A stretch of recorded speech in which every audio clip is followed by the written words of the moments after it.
All right, mga kababayan, mga kaibigan, mga katokis, mga kapots. Kamusta po kayong lahat? And once again, welcome po dito sa Simply Tokis Vlog.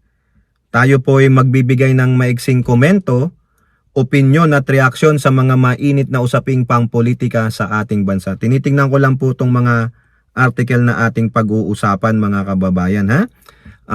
Pag-usapan natin itong payo ni Representative Puno ng Antipolo City sa Yot-Yot Man na congressman. O ayan, kilala nyo naman siguro kung sino tong tinutukoy nating Yot-Yot Man na congressman. Kasi po mukhang defensive ang animal na Yot-Yot Man. Nakatikim tuloy kay Representative Puno. Alam nyo, hindi ko naman kilala tong si Representative Puno, pero matindi po ang banat nito. Kung napanood nyo yung last vlog natin, ayun, may siniwalat siya. Nakabalbalan ng mga insertionist sa nag-major ng nag-major ng flood control sa DPWH. At ganun din po, naku, maaaring masalang sa Ethics Committee itong si Representative Richard Gomez. Ayan, naku, Richard Gomez. At least paano nag-iingay ka na ng husto ngayon, yari ka. Okay, so shout out po lahat sa inyo and may God bless us all. So unahin natin mga kababayan, ito pong payo, payo na lang ang tawag natin. Itong payo ni Representative Puno ng Antipolo, Representative Ronald Puno ng Antipolo City, at siya rin po ay isang House Deputy Speaker tungkol sa kanyang kapwa mambabatas na si Paulo Duterte, the Yot-Yot Man, na may 51 billion pesos. Okay, sabi po dyan sa Abante TNT, Puno kay Paulo Duterte, huwag personalin investigasyon sa Davao Flood Control. Yun nga. Kasi alam nyo itong mga Duterte, puro ano lang to, pananakot. Puro ad hominem ang gagawin yan. Puro pag-atake sa'yo. Para po mawalan, ma-divert yung pag-iimbestiga sa kanila, tatakutin kanila, parang yung ginawa niya dun sa Bugaw, na huling-huling sa video siya naman yun at hindi niya po pinasinunlingan. Ang sabi niya lang, matagal na yon. O di may hawak ang patalim. Di ba? Ginaganong-ganon mo, nananakit ka, physical abuse, verbal abuse. O tapos nag-hire ka pa ng mga pok-pok. Ilan doon ang tinira mo? Tapos naging congressman. Yan po. Isa yan sa mga sumisira ng imahe ng House of Representatives. Biruin nyo, mga bugok talaga yung mga nasa Davao City, yung bumoto dyan. Diba? Nakita nyo, so okay lang. Siguro okay lang na mambaboy kayo ng mga asawa ninyo. Ng jowa ninyo, yuyut-yut kayo ng pok-pok. Tapos isasaw-saw nyo sa misis nyo, so sa jowa nyo, ano kayo? Immoral. Mamamatay tao pa ang gago. Diba? Napakayabang pero ginawa nyo pang congressman. Di wala kayong moralidad. Siguro yung karamihang bumoto dito, birds of the same feather. Mga walang mga immoral, walang integridad. Diba? Tapos ngayon galit-galitan siya, namimersonal siya dahil nako-call out siya, nasaan yung 51 billion. Sabi nga ni Abante, payo niya kay Basting Tamad, si Duwag, na kausapin mo yung kapatid mo, nasaan yung pondo dyan sa flood control? Nasaan ang 51 billion? Ano naman ang sabi nitong si Yot-Yot Man? Huwag kayong mag-alala. Lahat po ay na-account. Na-account. Naanod na ng baha diba? Gunawan nyo nga siguro ng pondo, pero binabaha pa rin kayo. May master plan pala kayo ng flood control sa Davao City. Sabi nung kapatid mong bugok na vice presidente. Ngayon, galit-galitan siya, na-memorational siya. Nahalata siya ngayon ni Antipolo Representative Ronaldo Puno. Sabi dito ni Puno, na huwag personalin ang panawagan na imbestigahan ang pagbaha sa kanyang syudad sa kabila ng malaking pondo para sa infrastruktura na inilaan dito. Correct, 51 billion. 17 billion each year binigay ng tatay niya.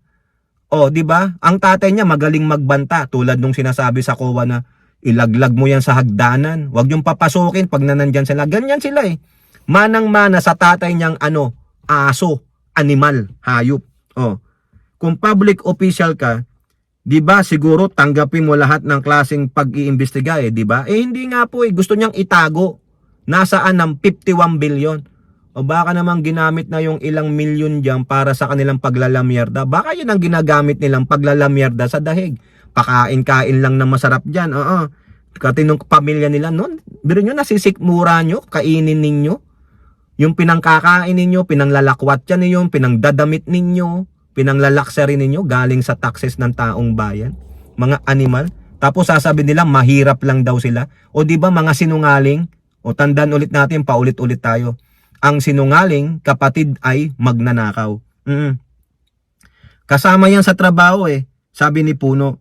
At kung gusto niyang patunayan na maayos yung gawa mo, ba't hindi ka papayag na tingnan nila lahat, di ba? Ganun lang yun. Ay sasabihin yan, political persecution yan Kami lagi ang tinitirang mga Duterte. Yan ang magiging diversion yan. Wala nang ibang sasabihin niyan kundi political attack, political persecution. Ganun po yan.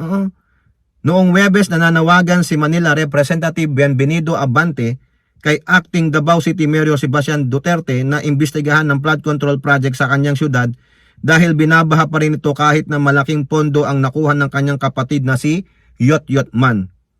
Agad na sumagot si Representative Duterte, si Yotyot Man, at sinabi na ang mga proyekto na nilalagay sa kanyang distrito ay natupad at kumpleto. O yun naman pala, bakit binabaha ka pa rin? Kung kumpleto na to pa, kumpleto sa paperwork, pwede naman yun Gawa-gawa. Oo. O bakit ka pa rin binabaha? Konting ulan lang, baha na. O di ba? Huwag kayong magsinungaling. Ang daming naglabas ng video. Daig nyo pa yung sa dami ng resort. O di ba?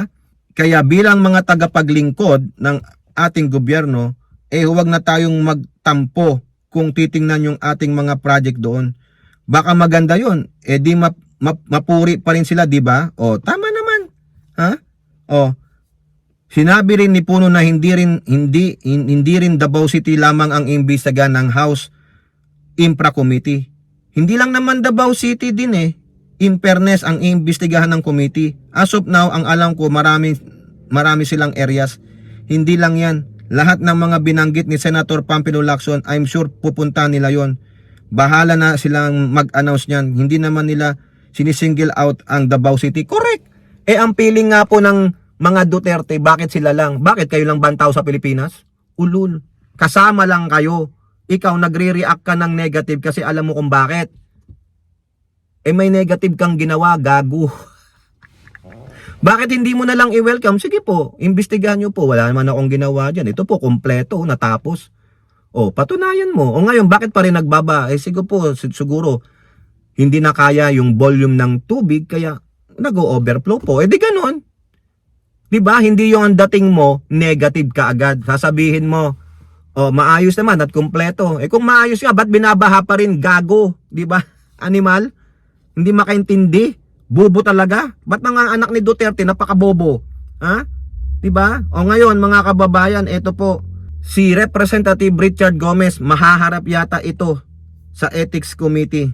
Ito po, kasi sabi dito sa bilyonaryo, Puno, Box Ethics Case versus Richard Gomez for doxing journos. Ha? Yan. Ito na naman.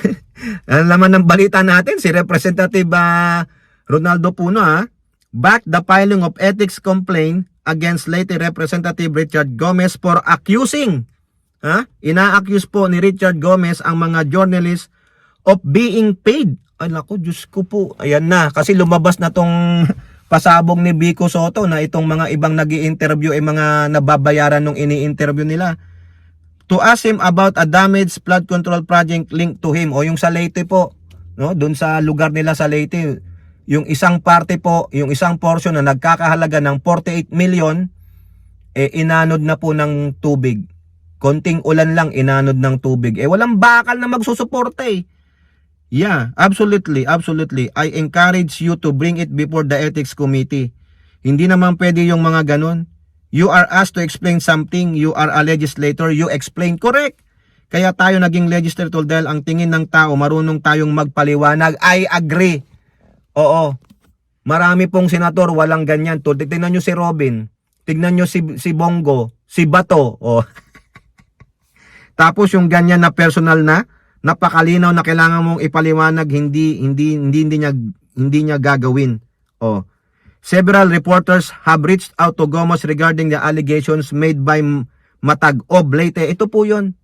Mayor Bernie Tacoy that he was providing limited support to their locality amid recurring floods.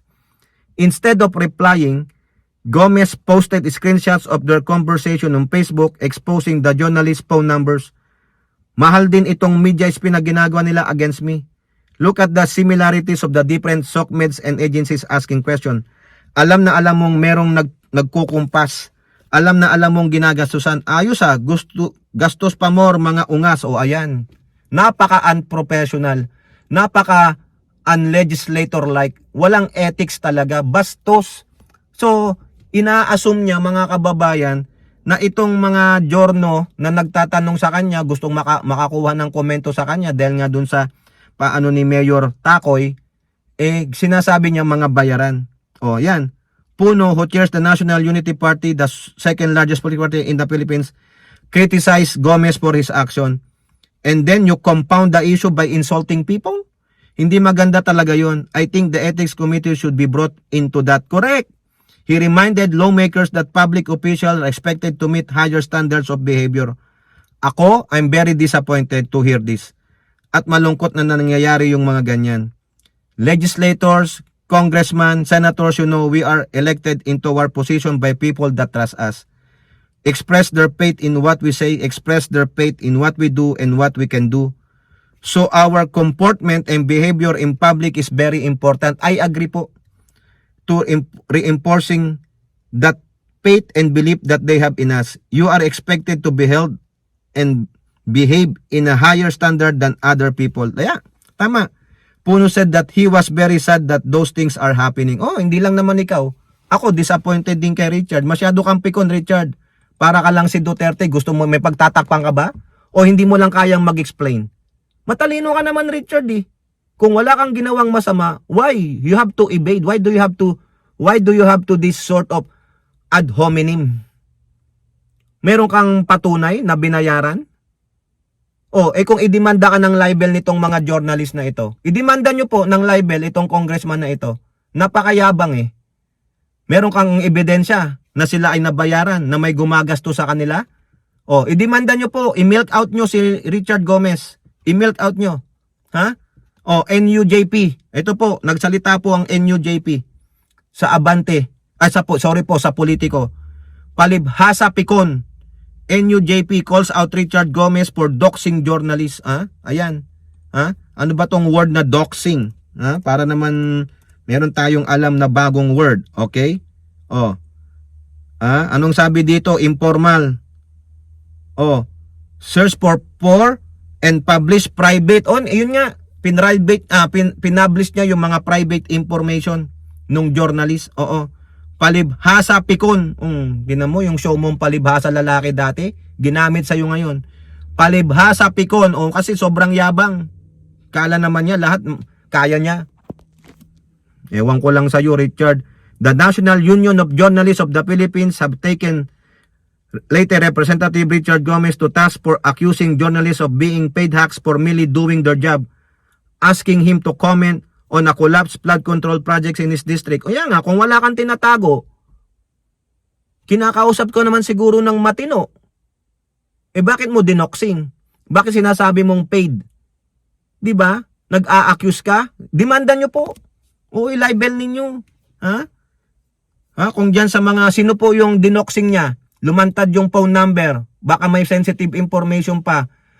Pinost niya pa sa social media niya without prior consent. If there is a private conversation, yari ka, Richard Gomez. Dapat kang matanggal bilang mambabatas. Nakakahiya po.